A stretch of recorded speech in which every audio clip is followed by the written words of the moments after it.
This is called the Consumer Guide to Arizona Funerals Information. You can go to the Arizona Department of Health Services and download it. Failure to do so will result in a fine and possible loss of your license. This is a general price list. Any family that you meet with and you give specific pricing, specific. In other words, you got all the way down to the payment. You told them it's going to be, you took this thing out, right? And you priced it out of this right here. You must leave this with the family whether or not they make a purchase. Failure to do so, the last time I checked, is a $22,000 Federal Trade Commission fine per occurrence. So the general price list, commonly called a GPL, a general price list. Inside the general price list, and this particular one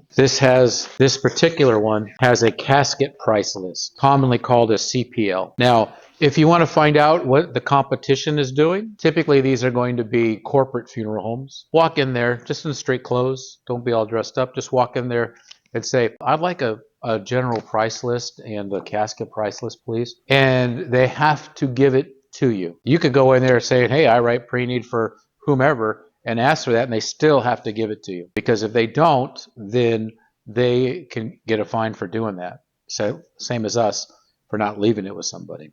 Okay, I'm going to walk you through what a general price list looks like with Red Mountain. I've got several others because typically you're going to be writing with 4 family and independently run funeral home. You can't write for the corporations because they're really proud of their pricing. In some cases, double. And you tell that to the person you're sitting with, you're going to get a deal. First thing I want you to look at here is this area right here, professional services. You'll notice it says professional services, transfer from the place of death, embalming, refrigeration, cremation, casketing, dressing, cosmetology, other. Then it says facilities, viewing, same-day viewing, funeral ceremony, memorial ceremony, graveside, immediate or direct, other. Then it says automotive equipment, hearse, use of limousine or limousines, service vehicle, other. And then down here it says merchandise, casket, cremation container, vault. On this side it says crematory and cemetery. Now, these are called cash advance expenses or cash advance items. I don't necessarily like the way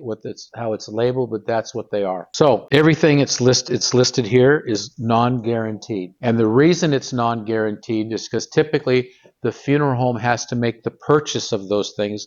They don't manufacture them. Example, urns, flag cases, register book, thank you card, those kind of things. Okay. If someone says, oh, well, they don't make caskets either, but you could just say as a service, they guarantee it.